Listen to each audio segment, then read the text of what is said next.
This is a presentation of Northeast Streaming Sports. You're listening to TGI Sports Talk with your host Keith Angle on Northeast Streaming Sports.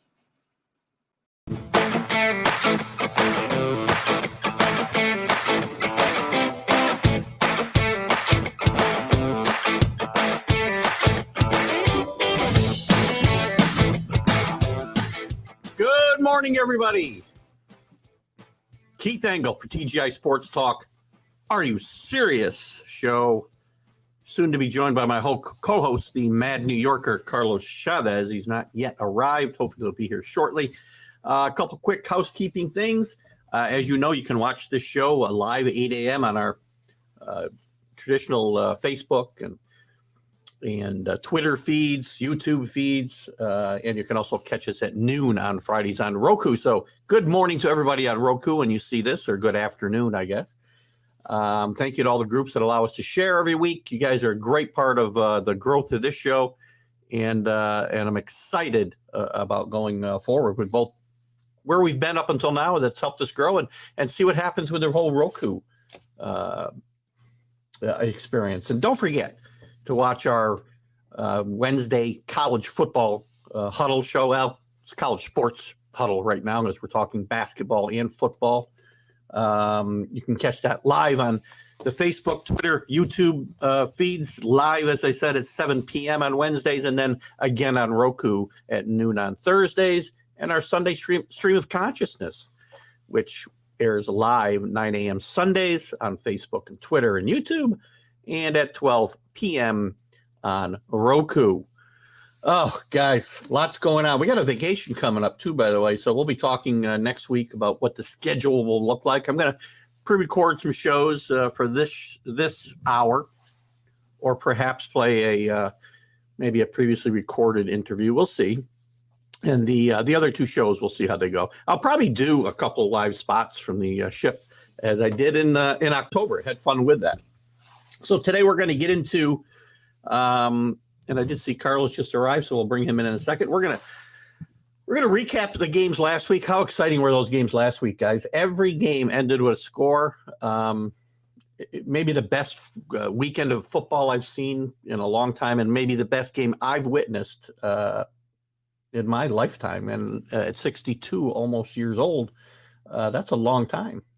So we'll do that. We'll look at the championship game weekend, obviously. A lot of some great storylines there, and maybe take a quick look at what's going on with the coaching search.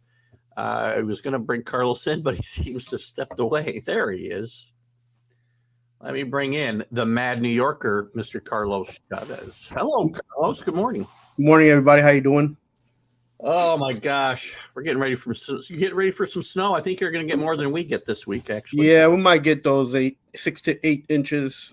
Yeah, I think it's going to stay east and south of us, so we're going to be good, I think. It's already snowing outside for us. So, anyway, lots to talk about today. An exciting weekend of football last week. I mean, I just referenced once again, as I get older, I seem infatuated with my age. I don't know why.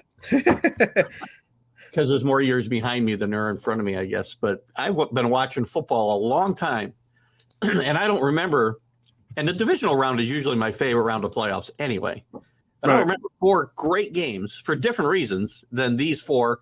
And as I said, maybe the best game, and we'll dive into them individually here in a second, but maybe the best game I've ever watched in a Buffalo-Kansas City game, just for the way it all came down in that last half of the fourth quarter and overtime.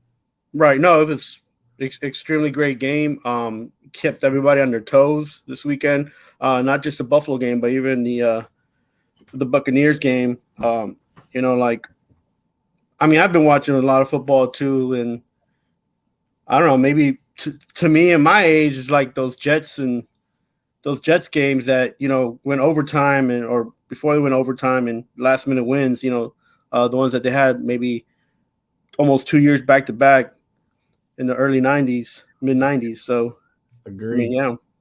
It's exciting football, and that's why we watch. I mean, we watch some games so we can get to these good games. So, and let's say good morning to Alan. Good morning, Alan. Sal, I see your question. Why don't you reach out to me and we can talk a little bit about that, and I can hook you up with the person that's responsible for making that happen. Good morning, Dave Guyette. And there's Alan. You're saying good morning twice. How you doing, buddy? Hope you're feeling better, by the way, Alan. I know Alan was a little under the weather. So let's dive in, Carlos, and we'll start, we'll go in chronological order. The first game of the weekend was the Bengals in Tennessee, and I didn't see a lot that I didn't expect to see. Derrick Henry was, I think obviously not at full speed. He didn't play badly, but I don't think he was at full speed. Joe Burrow was good, but not great again. But the Bengals find a way to win this game. And in my opinion, I think you might differ. The difference in this game was the bad judgment of Ryan Tannehill. So what's your takeaway here? Right. So I picked Tennessee to be in the Super Bowl, like my preseason pick. I saw that they revamped the defense. I saw that they got rid of a few players on offense that were holding them back. One player currently on the Jets, but we'll talk about that later. So I felt confident that Ryan Tannehill was going to get over that, that little bump that everybody's questioning, because he had a great season. He had almost an MVP season, but a lot of people were mentioning his name. I felt that the coaches didn't utilize him the way that they should have, maybe because they got all those players back too soon, that they've been playing without them. Julio Jones, Derrick Henry, and Brown all together on the same side. Mm-hmm. So I feel like very underutilized. The game went by them too quickly. They couldn't make decisions right away. Do you blame the quarterback? You blame the OC? I blame both. I blame all the players for not wanting to go out there and just put forth that effort. Tannehill, I was hoping he was going to do something, to show up, and he didn't. And so now you have to question him. Like you question the fact that why is you don't trust Tannehill. You question that, and then he was bottom of my list for guys I trust. Yeah, so it's like I don't know. Tennessee's gonna have to do something different. They had enough talent. They had the 9 sacks. They didn't score on any of the turnovers that they were able to get the ball back. Yeah. And Cincinnati did, and they scored. They didn't have to score that much, and everybody's excited for Cincinnati, but they better not play like this against Kansas City for sure. Well, they can't allow 9 sacks, right? I mean, not just the 9 sacks, but you say you have a running game, which is decent. Mixon and the backup and the second running back at best last week though. Exactly. You didn't see the O-line give them any push. Then you say you had Jamar Chase. You were throwing the ball to the other guy because Jamar Chase was covered. So to the other 2 receivers and the tight end. So if you have these tools, you say you have these tools, you need to go out there and you need to score fast and be ahead of the game. Kind of like Buffalo did with Kansas City, right? Yeah. So, but yeah, that's my take on it. Tennessee, they just squandered all their opportunities they had just showing up. They did not play the game. If you're a Titans fan, I'm sorry for you, but your team did not play Titans football. Yeah. Except for the fact that you had the defense giving you 9 sacks. Doesn't even matter because you didn't put any points on the board.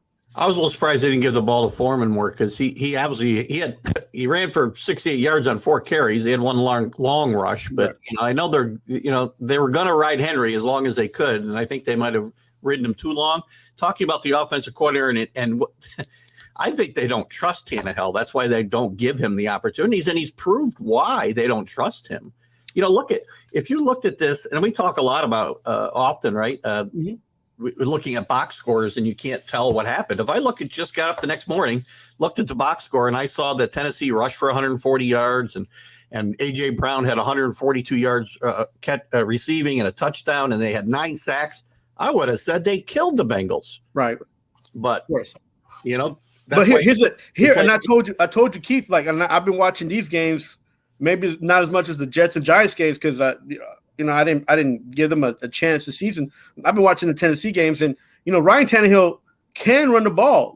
He's not Allen for sure, or he's not Randall Cunningham, but he can run. And he didn't get more than even 12 yards. If he gets 20 to 30, even 40 yards in the game because he doesn't find something, he's looking down the field, doesn't find any options open, or he's getting rushed, they have the opportunity of winning the game. I said it to you, and you were like, "Well, it's not a big deal that he doesn't run. It's a big deal. Opportunity for him to run. That's what No, but he doesn't.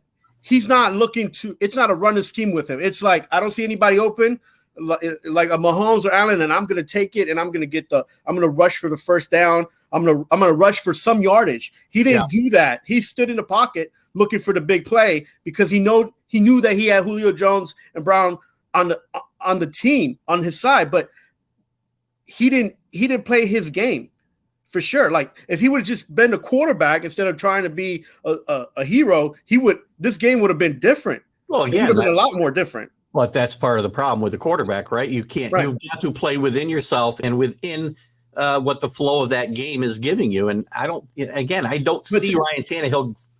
The Tannehill creates his flow.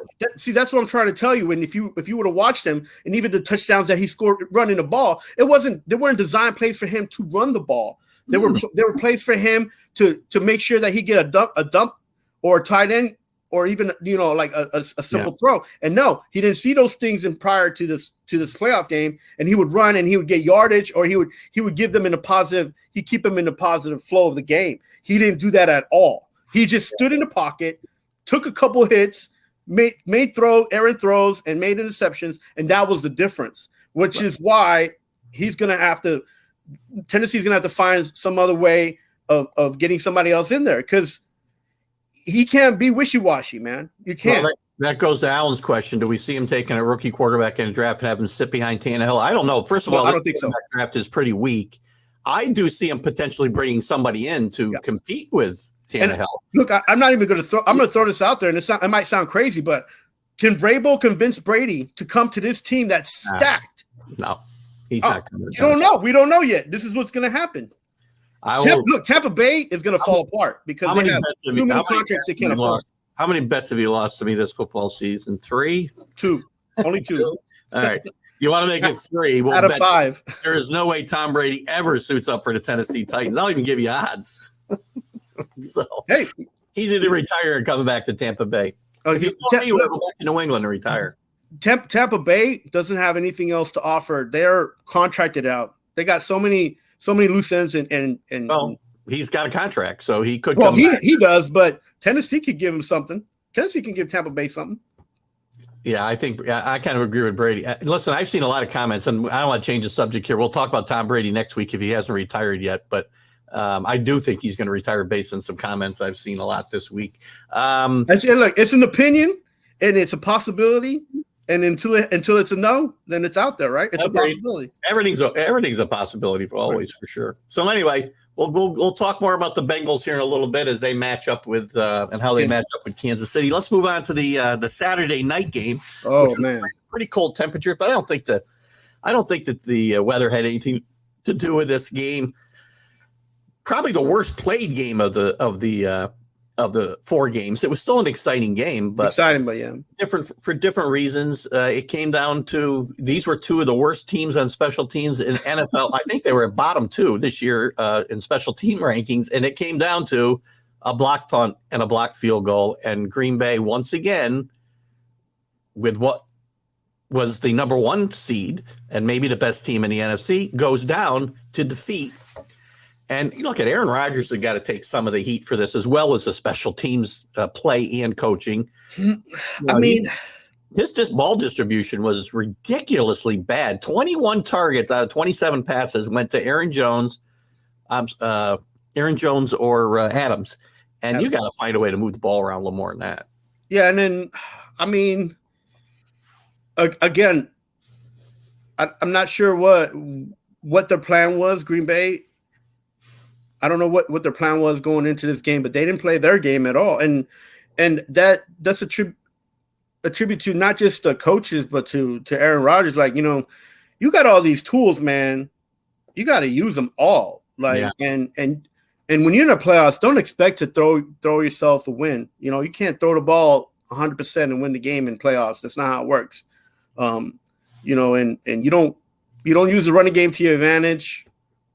And then you're using it to your disadvantage. So, and turnovers played a role in this too. Mercedes Lewis, their their pass catching tight end anyway. He had a big turnover and Rodgers stopped looking for him after that drop. So I mean, half the NFL stopped looking for him, which is why he ended up on the Green Bay Packers. Yeah.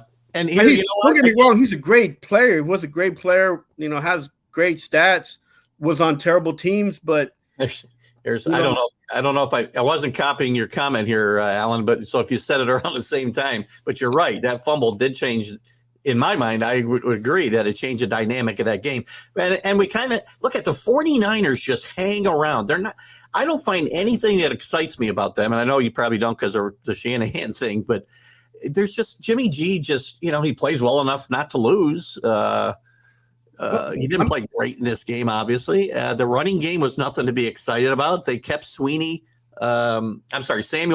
in control most of the game. He had a couple of big plays, but again, for most of the game, Green Bay kept him in check. So 49ers just find a way to get it done. Yeah, and then again, it was a mirrored team playing each other because they both run the same system. They both believe in the same offense. And what were you going to expect from the 49ers who were coming in beaten up a little bit, and they took advantage of the fact that it was cold and the fact that Green Bay didn't really do anything. Yeah. So. We'll get into the predictions here in a second, David. We'll remember that when we talk about them. And 49ers are the kind of team that costs a guy like me a bunch of money because they always look like they should get beat and not cover spreads. And I bet against them, and they continue to beat the brains out of me, for crying out loud. Because I'll be picking them against them this week most likely again, but we'll get to that in a little bit.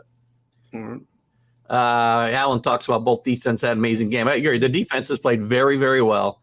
The offense has helped a little bit with some ineptitude, I think. Again, when you got Jimmy G, he's going to make your defense look better because he just cannot carry a team on his back when they're not doing. Okay, now I know what you're saying, but and I don't know if this is because you're a Patriots fan and you were glad to see him go.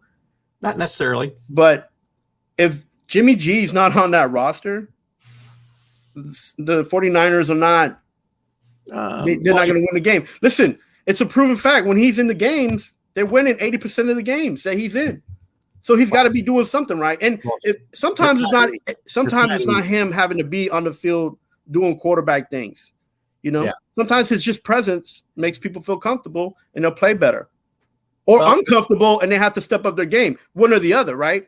Well, they got a big decision to make, and they got 2 games. Well, hopefully for them, I guess they've got 2 games to play yet before they have to make it. But right. Jimmy's may not be the quarterback there next year. Yeah, he might not be the quarterback. But listen, there's a lot of teams that will take him over a lot of other guys in the NFL, and that has something to say for him. His contract may be a little bit prohibitive for some teams, though. Yeah, that's another. There's worse starting quarterbacks in the league than Jimmy Garoppolo. I don't disagree, and maybe it's just a lack of trust in him in this system. I don't know. I mean, again, remember they went to the Super Bowl 2 years ago by throwing 8 passes in the NFC Championship game, and in today's game, that's amazing. Let's see what before I move on here. This was a huge blow to Green Bay because they're $48 million over the cap. We talked about that. They're trouble. We'll talk about it a little bit.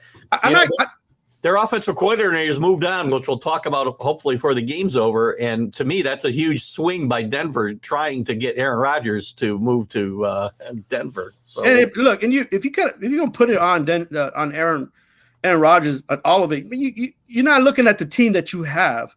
Like Green Bay they're not in a good division. They don't have any competition, to make them better. They win in all those games. It makes them look like they're superstars. And when they have to play a game outside of the division, they're struggling to even win some of those games, unless they're playing a weak team like Giants or something.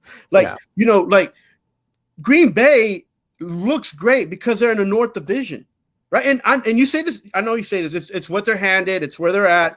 But the NFC North is not all of the NFL, and neither is the AFC East. So, look, I said it about Green Bay. You got to ride Aaron Rodgers to the end because that's the guy. He's the best player in the league. Don't disagree.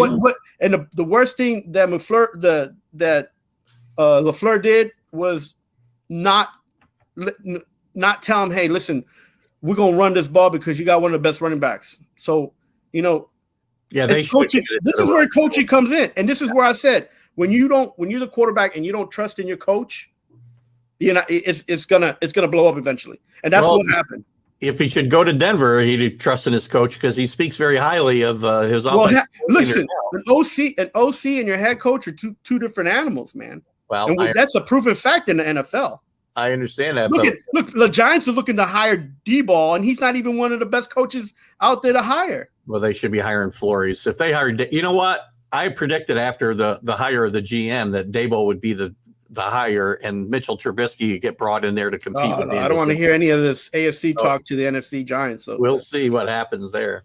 Yeah. So like the next games they were pretty good as well. So Kenny talks to my point. I've never said that Rodgers' play in the field was not good, but he's not the leader that other great quarterbacks have been. You don't need to be a leader. He just needs to get paid and do his job. That's it. You do. We all know Aaron Rodgers. Everybody in the NFL knows Aaron Rodgers. Everybody in that locker room knows Aaron Rodgers. Part of the quarterback's job is to be a leader. I'm sorry, but that's the contradiction is no. Look, if your defense is better than your offense, then your quarterback is not a leader, and that's just. The last team that won a Super Bowl where a quarterback wasn't the leader of the team? Who wasn't a leader? Tampa Bay Buccaneers. Tom Brady's not a leader? Huh? Tom Brady's not a leader? I'm talking about, I said the Buccaneers. I said Trent Dilfer won the Super Bowl last year. Listen, but that defense stepped up their game and outplayed that offense. That's not what we're talking about. Okay, all Tom Brady has to do is throw the football and make sure that they score points. That defense is what led Tom Brady to have the ability to score. If the defense didn't get all those turnovers, Tom Brady wouldn't have put those points on the board, man. And that's the reality. Just about the play on the field. It's about leading the team on. Look. We're in a new generation of football players and football teams, man. And the reality is, the leadership can come from anywhere. It could come from anywhere, and it doesn't have to be your quarterback. If you want it to be your quarterback, then that's just going to have to come from the quarterback himself, right? Yeah, I mean, that's just the reality. We're going to always disagree on this. So you could take the best quarterback in the league, numbers-wise, he's not going to win. Who's got for a long time, but Dan Marino was one of the best quarterbacks in the game of football, but never won any Super Bowls, and it wasn't and again, they didn't have defense. I get all that. Mm-hmm. But he wasn't the leader that a Tom Brady is, a John Elway was, Joe Montana was. Again, my man, like you just said, the most important. You said the most important thing about even in the 80s. Dan Marino was the best quarterback on any team in the 80s. Now, did they win Super Bowls? No. Look, to be the best player in the NFL does not mean that you will be a Super Bowl winner. And that mentality, that idea needs to be separated right away. And if you're an NFL fan or you have a team that has a quarterback, fine, enjoy it. Take peace in it. But just because you have the best player in the NFL doesn't mean you're going to have a Super Bowl championship. And that's a lot of things that fans have a hard thing to kind of just get a hold of. And sometimes the reason is that guy's just not a leader. And Dan Marino was the same kind of player in my mind. Great player. We just talked about San Francisco and Garoppolo. We just talked about it. If he's not playing that game, that team is not. There's a 20% chance that team's not going to win. But he's not a lead. He's not a leader to go out there and be like, "Come on, guys, we're going to get this and we're going to score." And he doesn't have any Super Bowl titles either, by the way. None. Yeah, you can have Super Bowl titles. It doesn't mean that you're gonna lead your team to a next Super Bowl. That's just the reality. Look, this is the problem. This is why GMs make a lot of mistakes, man. This is why. Give you the names of quarterbacks who are mediocre numbers-wise, but great leaders on teams, right? Jim Plunkett comes to mind, was not the best player on any of those Oakland Raider teams and won 2 Super Bowls because he didn't have to be. That defense was great. Next. He was a great leader. He didn't, but he knew that the defense was going to carry the team. We keep talking about this. Your defense has to be able to score 14 points on any given day. You're as a quarterback, you should be able to score 21 points on any given day. If those things don't meet in half, you're not going to win the football game. That's the reality. And your boy Aaron Rodgers scored 10 points on Sunday. Right. So he didn't. So this is why they didn't win the game. It's like Right. But that doesn't mean he has to be a leader. You know, let's move on. We're not going to. Sometimes the leader on your team, be as it may, could be the actual coach. He might be just the actual leader of the team. Yeah. You want your QB to mirror your coach to push everybody on the team. That's what everybody wants. That's the whole design mentality. But we don't live in those times anymore, man. It's not going to happen. If you think. Actually, Kenny's got a really good point here. Eli Manning, to me, was not the best quarterback. He's not even he may not even be in the top 20 quarterbacks of all time, but he led a team to 2 Super Bowls. Oh, my goodness gracious. Listen, I'm a Giants fan. I love the Giants. I believe Giant Blue. Eli was there to give us wins in the Super Bowl. But he's not the reason we won the Super Bowl. We came in with 2 defenses on those 2 Super Bowls to beat the Patriots. Who led them down the field to winning drives in both? They were lucky catches, man. It's not that a helmet catch. I am arguing the Giant point for you. I can't believe it. You got me. I'm grateful that happened. But how many people can make that throw, and how many receivers are going to make that catch? There's guys. Listen, Tannehill hit a guy in his numbers. It bounced off his chest, and there was an interception. Yeah, now he's a bad quarterback. I would disagree. He hit the guy in the numbers, by the way. But anyway, let's move on because we got a lot else to cover here. So you take Eli out. Well, it may not be a fair comparison because I don't even know who the backup was. But anyway, Kenny's got a good point. We're going to continue to agree to disagree. Let's move on to LA and Tampa Bay. Another exciting game. The Rams show again. They're a really good football team, really talented football team, but they find all kinds of ways to blow leads. There's no way Tampa Bay. And look at I watched Tom Brady bring the Patriots back from 28-3 and win a Super Bowl. I never had a feeling in that game that they were ever going to do that. But the Rams just kept giving them the ball back. And this wasn't Matthew Stafford's fault. And he's a guy been at the bottom of my list as far as guys I trust. He now moves up because he won that game for the Rams. He almost blew that game for the Rams, missing an easy ball that almost hit his face and ran out his fingers. Listen, this game was sloppy for the Rams. Miscommunication. I'm not going to blame Stafford for the miscommunication there, but again, that's your leader. That's your quarterback. That's the man. But you can look, Keith. You can't have it both ways, man. I can have it both. Just say that the quarterback has to do their job. That's it. But they do have to do their job. But when that game, I would have bet that game was going overtime once they had blown the lead, and he took them down the field. In about 4 plays. He's supposed to. That's his job.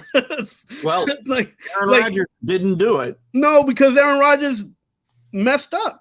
He didn't trust his coach to run the ball when he needed to. Listen, this Rams team, they're gonna struggle against San Francisco because they struggle against everybody else.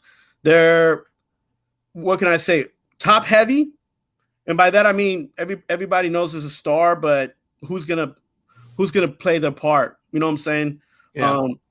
Too many Chiefs, too many Indians, not enough Indians, too many Chiefs. You know, something like that. So right now, Cooper Kupp and Stafford is the way to go. They are great. They're probably the best combination. Well, I guess I can't say Mahomes and Kelsey and Hill are not a great combination, but this is one of the better combinations left here. And then you got 3 great combinations, right? When you talk about Mahomes and his guys, Burrow and Chase, and Kupp and Stafford, we got some really good connections here. And Alan had been really getting on me because I'd been on Stafford, and I admitted Sunday afternoon that this moves Stafford up a notch. He's got to finish the job here Sunday, though. He's got to beat the 49ers Sunday. He's got, listen, they have to spread that ball around. They have to give Kupp an opportunity. OBJ needs to step up his game. Yeah, he gets catches here and there, but they're going to double Kupp. And Kupp's the best receiver, bar none, in the NFL right now. Numbers wise, and again with play, but there's still guys I would take over him. I would take Chase over him if I had to pick, one guy. I mean, listen, if I'm in a playoff game, I might want Tyreek Hill overall. Yeah, I mean, I might put Hill, Cup, and then Chase. I'm not putting Chase. He's too young. It's not proven yet. As much as he's done what he's done in college, and he's got this opportunity with the Bengals. You got to show me some more, man. Like he's just a youngin, so he's got time though. He's good right now, and that's going to help him, and that's going to help the Cincinnati Bengals. These are the 2 games, well, 3 games if we include the Super Bowl if they get there. That's just why the Rams brought Stafford in, and I said he was not the guy, and maybe he'll prove me wrong. We'll see. I think he's gonna prove you right. Like I think it's San Francisco's gonna take this game, and both teams are top. LA's top heavy. Yeah. The 49ers are a little bit more well balanced. The problem with the 49ers, though, as much as they're well balanced, is that the depth right now is tinkering because of the injuries. So we'll get to that game in a second. And I do want to say, before I move on from the LA game, we'll talk more about it maybe when we're talking about the conference championship game. Cam Akers almost ruined one of the great comeback stories ever. Cam Akers ruptured his Achilles tendon 5.5 months ago. Right. Yeah. He came back early. I don't play professional football. I ruptured my Achilles tendon when I was 48 years old, and I worked from home in a chair and couldn't drive even for like 4 months. So, God, I can't believe what a great comeback story he is, and he almost ruined it with a fumble Sunday, but still a great story no matter how you look at it. Let's move on to what was probably the best game, well, definitely the best game of the weekend, maybe the best game I watched ever. 2 teams just slugging it out with offensive. The defenses were non-existent, especially in the fourth quarter. Great battle between Mahomes and Allen, and I really feel bad for Josh Allen because he played a great game. He's a warrior. He played a tremendous game. But Patrick Mahomes and the Chiefs and the Buffalo defense are here we go. Look, Keith, Kansas City win. Man, I said it on Mac and Jones. I said it on your show. I said it with Robert.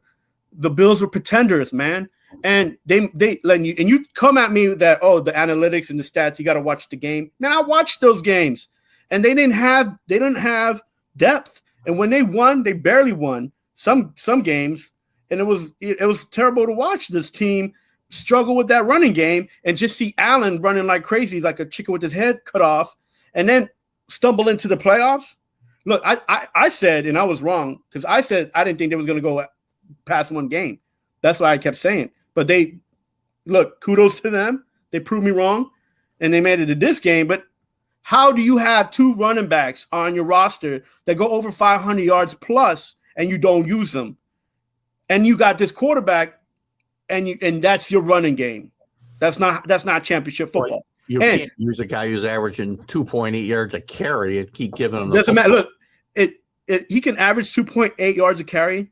But Breida and Singletary, as long as you have somebody to make a hole for them, they're gonna help your team. Mm-hmm. With the running game. Just because you can't figure it out doesn't mean that they're not doing their job. So I don't want to hear that. Buffalo did some, but no, Buffalo they had a roster. They didn't use their players, and they're exactly where they need to be. They had a great defense, and their offense was just not enough. It was not deep enough. But their great defense didn't show up at the most important point of the game. That because they were on the field the whole time. They were tired. And Mac gets onto me from the Mac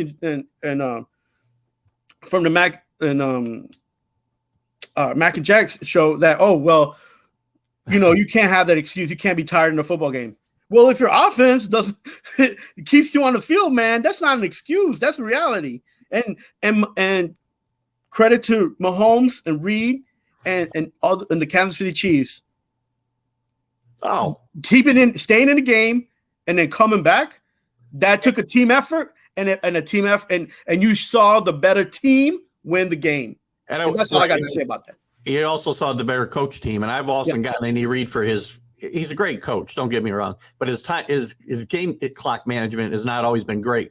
But any team that moves the ball and as easily as they did. So I faulted the Buffalo coaching staff for 2 things. They should have squibbed the kick and run at least a couple of seconds off that clock before they got a chance to get the ball in their hands.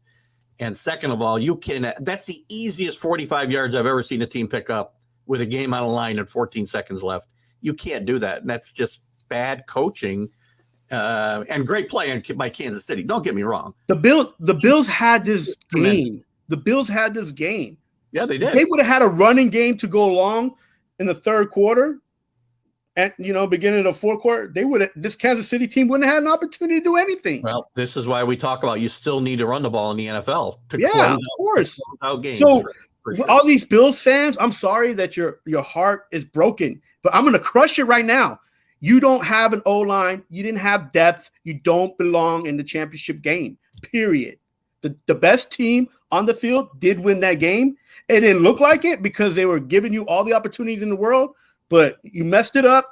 I don't like the overtime rules, but don't play the game to get to overtime. Play the game to win. Yeah, I'm not going to – I have to agree with Dave. I don't think they were pretenders, but I do think the better team won this game and the better coach team. I got a little problem with the coaching on Buffalo from time to time. Yeah, and listen, so do I, which is why I don't want to see any of them near the Giants at all. Yeah.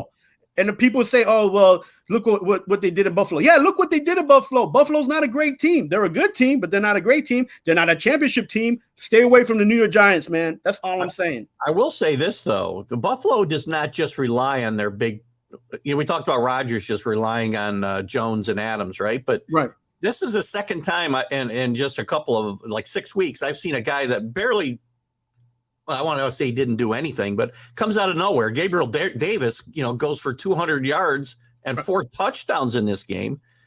So the Bills kind of spread it around. Their offense is fine. Their defense was way overrated this year.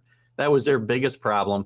And for you Bills fans, by the way, who are crying about the overtime rules, I may not like them either in the playoffs. Maybe they should play a full quarter, but the rules are the rules. If you can stop that team from going 45 yards in 14 seconds, and then you just let them march down the field in overtime, you deserve to lose. I'm sorry. Keith, they had this game in the bag. Yeah. They had the game in the there's no reason for Kansas City stepped up the game and played the best last 5 to maybe 7 to 10 minutes of the game, man. This was it was crazy. You saw a championship team be a championship team, and they cannot do that this week, but they're there. And that's the difference again between, and I don't want to go down the same road too much, but the difference between a Patrick Mahomes and an Aaron Rodgers or Tom Brady and Aaron Rodgers is the fact that they're not out of these games. They're great leaders. They spread that ball around, and they find ways to get it done. Alan had a great point here that last play to Kelsey wasn't even supposed to happen.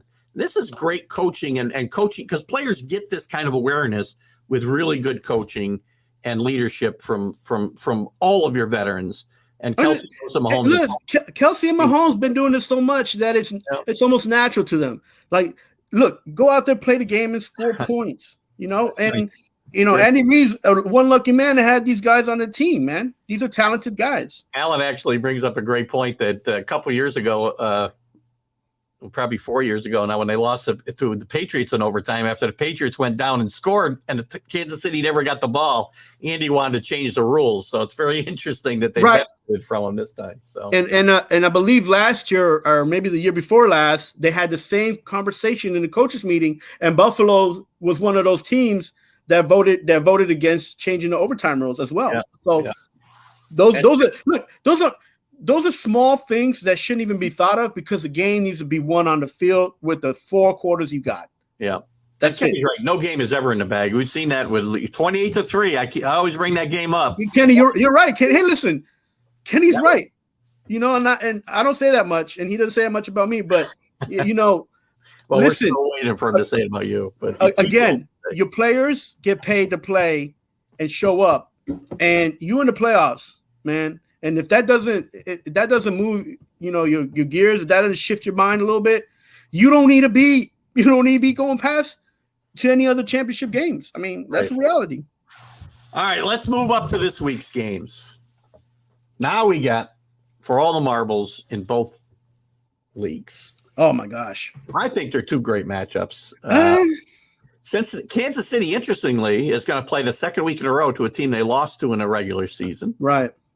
I think Cincinnati. I think Kansas City. I think Cincinnati's a 7-point underdog in this game, and I think they've got a reasonable chance to win. Burrows needs to play better. Can't get sacked 9 times. I don't think he will. They can run the football a whole lot better than Buffalo can. They're a better team all around than Pittsburgh, obviously. And I don't want to take anything away from Kansas City or Patrick Mahomes. This game's probably going to be in the 30s again because Burrow's going to get his numbers against this team, especially if the Honey Badger's out of this game, which is he's questionable at best. Chase is going to have his way with this Kansas City defense, and I think Mixon is going to run the ball a whole lot more than he did previously. Now, so I mean, they have a puncher's chance for sure. I'm gonna give you a quick tip. Kansas City would have had to play Tennessee, and Tennessee beat them in the regular season. So it was a tit for tat. Either team was gone. Kansas City's home, and this is the fourth time they play in the playoffs and get themselves in a home field advantage. So fourth AFC championship game in a row for the Chiefs. Yes. Yeah. So if you're the Bengals, you got not only a chance to make up history, but you got a chance to go in as a higher rated team going against an NFC weaker team of the two that come out of that division. So listen, Cincinnati, they can't play like they played Tennessee at all. Are they going to play different? Are they going to run the ball? Or are they going to, air out the ball? For me is I'd go in there to Kansas City and just run the ball, man. Like Kansas City's defense is good, but they're on their second leg, man. They're tired. And if you don't go out there and these guys already know they're champions. You don't push them around, right? Punch them in the face. They're going to get at you, man. And they might not do it. They might do the same thing they did with Buffalo. All right, come on, score a couple points, act like you got this game, and then we're just going to drive it down the field and score, 2 or 3 touchdowns and win this game. Well, I don't think they want to get behind, but the key to Cincinnati, you can look at protect Burrow. That's, obvious. You can't be getting sacked 9 times. They're not going to be even in this game. Burrow, he's essentially a rookie. He needs to protect himself. He needs to he needs to get rid of the ball. Yeah. Throw it out. You're going to take a hit. Well, there were times last week, though, he had and some of that was on Joe Burrow, but not all of it. He had times where he turned around and there was guys on him that you couldn't have thrown those balls. I don't know that O-line that right tackle was just standing up straight. I don't know if he was tired. I don't know if he's injured. He wasn't protecting Burrow at all. I mean, he was just he was just in the way. If the Chiefs can rush a passer, they're gonna. This game could possibly get away from the Bengals. It's possible. I don't think it will. I think it'll be close. I think Kansas City will win. I think it's gonna be like a 36-30 game, though. Here's one of the keys for Cincinnati, and we don't think about it a lot because he does it so sneakily. Mahomes ran again for 69 yards, almost 70 yards against the Bills, and he does this almost week in and week out. I mean, but because he doesn't run like Josh Allen, right? He doesn't run and he runs like a huge running back. He's a big guy. He just gains the yardage. He keeps him positive yards. That's it. Yeah, and he's kind of tiptoeing around. He gets down. He gets out of bounds. Hey, that's what Tannehill was doing, but he didn't do that. Mahomes, that's part of Mahomes' game that he's not getting enough credit for. And if they control that, if he runs for 69 yards this week, Bengals are going to lose and maybe lose big. So I read a stat where Mahomes runs for 40 yards plus in the game. Runs here, by the way, even for just positive yardage, they're winning that game by almost 14 points. That's crazy, right? So that means that he runs enough to get the first downs and just throw a couple touchdowns and they win the games. I'd say no. If Burrows wasn't at the helm, the Bengals would not even made the playoffs. That's who's the backup? Exactly. Yeah, nobody that would have got him to the playoffs. But, yeah, you know what? I don't take nothing away from that. I don't take nothing away from Burrow. Burrow is a great young QB. He's good, and you saw that during the season, and you saw that against Tennessee. But you know what? There's a difference between being great and being champion, man, and that's going to show, man. This is a cool little stat Alan came up with here that 4 teams in NFL history have got this 4 straight conference title games, and Andy Reid coached both of them. the Eagles, and the Chiefs. Very interesting. Oh, nice. That's a cool stat. It is a cool stat. Look, Andy Reid is. I don't know if he's underrated, but I feel bad for him for some of the teams that he's had in Philadelphia, because when they went to that Super Bowl and they were depending way too much on T.O., that really, I'm sure that really ruffled his feathers. Like, he can't just have 3 players; he has to have like a whole squad. I'm sure that changes perception of what he needs to win a championship. Oh, I missed part of Kenny's comment. So, but he's right. I get it. Right. The team responds to Burrows. I agree with that, Kenny. Again, I think Joe Burrow is that kind of guy. He's a leader of this team, and it's very obvious. Yeah, but that's him. That's who Joe Burrow is. Yeah. Joe Burrow was that in LSU. Like, you can't pay a QB money and be like, hey, be the leader of my team. That's not how. If it's not in you, if that's not about you, then you're not going to get it. And you can be a QB in this league and not have that mentality. Yeah. This is a great matchup again of two great leaders of their at the quarterback position in my mind. Not to say they have no talent, obviously, because they're two of the better quarterbacks in the league right now. Yeah, I mean, I'm anxious to see in the future how Joe Burrow is going to do when his leg heals up, because he was a pretty decent runner in LSU, and he could control a game with a little bit if he gets that running done. Yeah, I don't know if he's ever going to be. Well, he's not going to be the runner Josh Allen is, obviously. Oh no! I'm not saying. I didn't say that. Now I'm not saying that. When I saw Allen do what he did, it took me back to the '90s and Randall Cunningham. Just running through O lines and DBs and just going to the sideline, and you're just like, did he just do that? Than Randall, though, he looks like a linebacker when he starts running through the gets through. You think he runs better than Randall Cunningham? Yeah, I do. What? Yeah, oh, come on, man. I mean, Randall probably ran the ball more than Josh Allen, but I think Josh Allen's he's a better weapon all overall than Randall Cunningham. I'm not. Look, if I'm talking about athleticism and what I see on the field, like, I wouldn't say Randall's better. They're on par at least. So okay, all right. Let's move on. I'm going to pick 36-30. I will take Kansas City win the game, but I like the points with Cincinnati. Give me a touchdown, I'll take. Yeah, I think 27, 24, 23, something like that.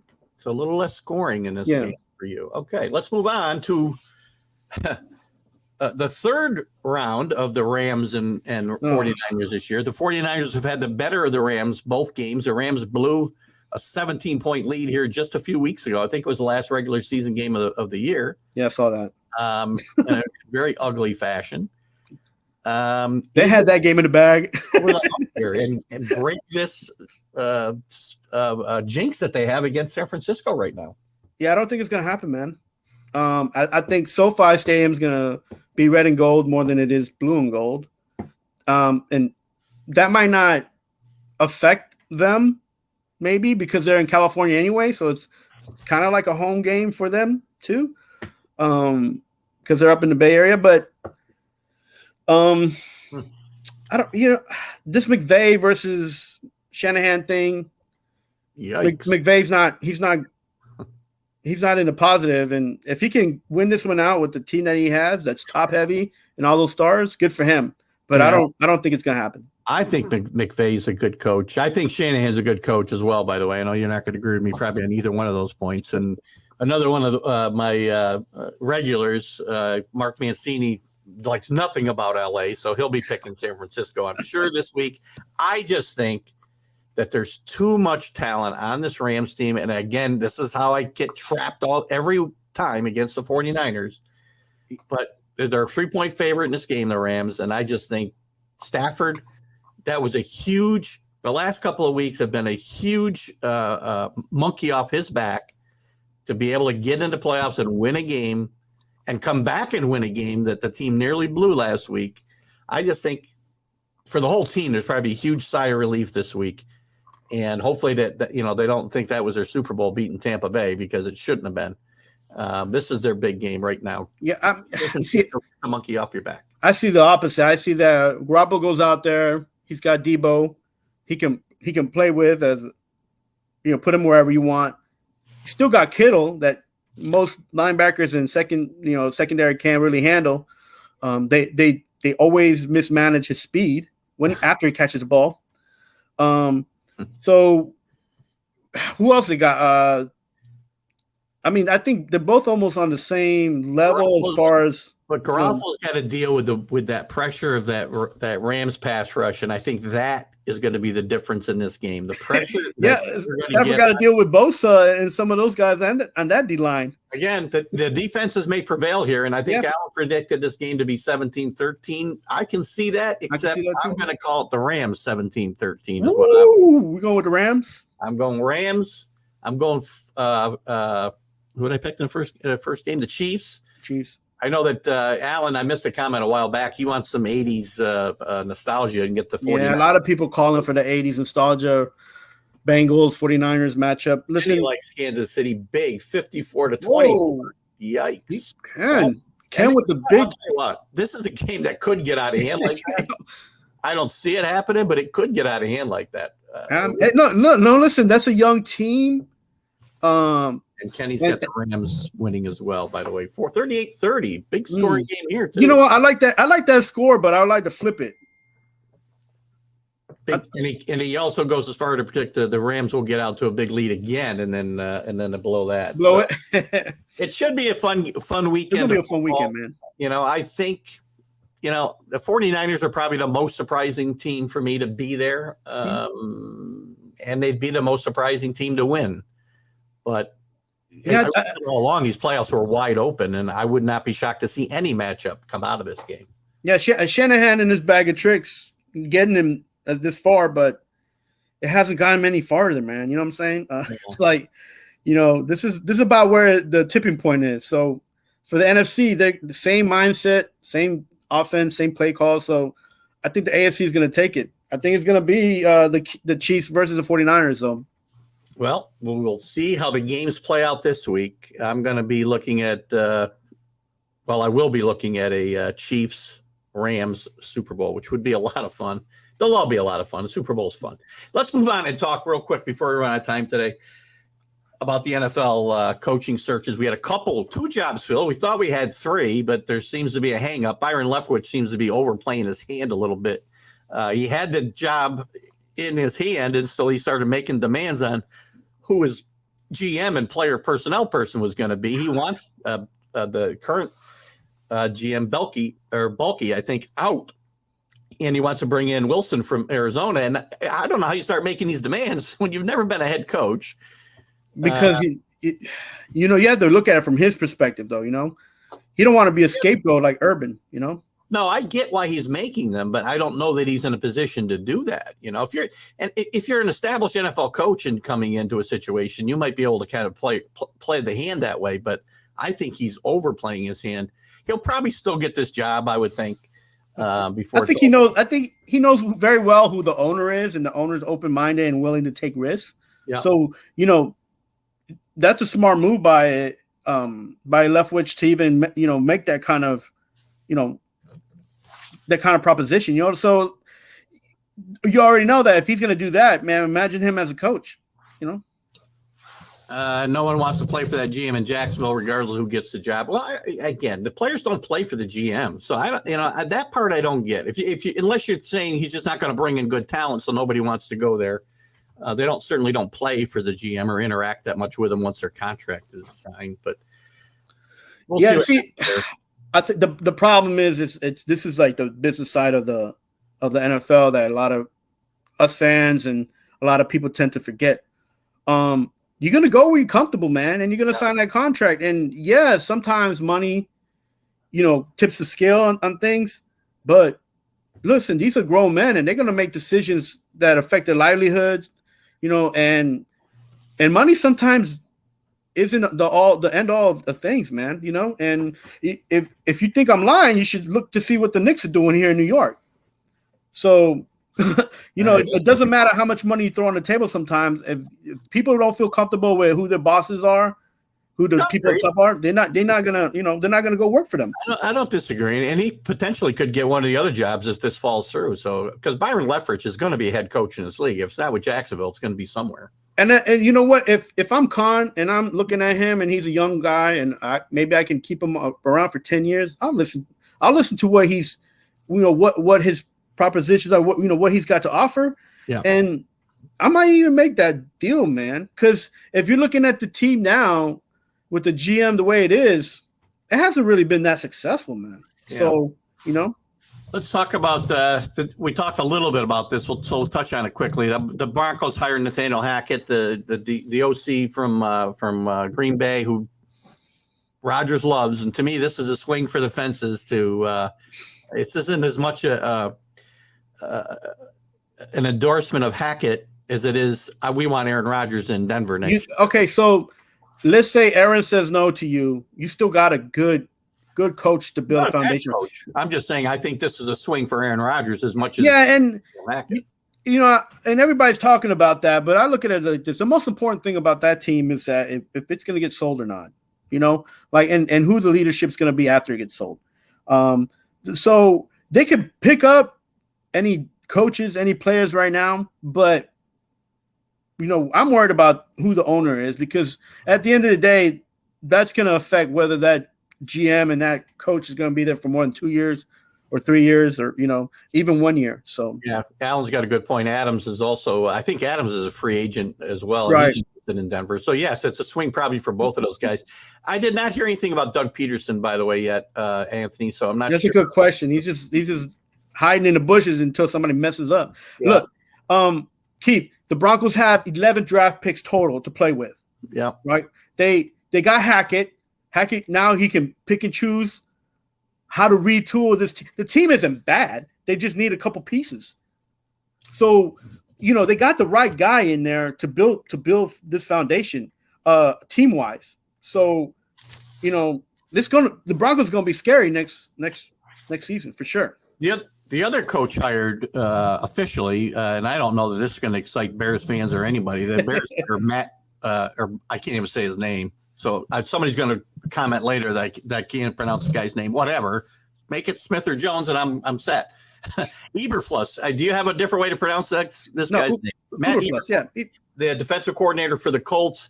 I do not think anybody in Chicago is going to get excited over this when everybody wants an offensive mind, when you've got a potential franchise quarterback that you need to mold.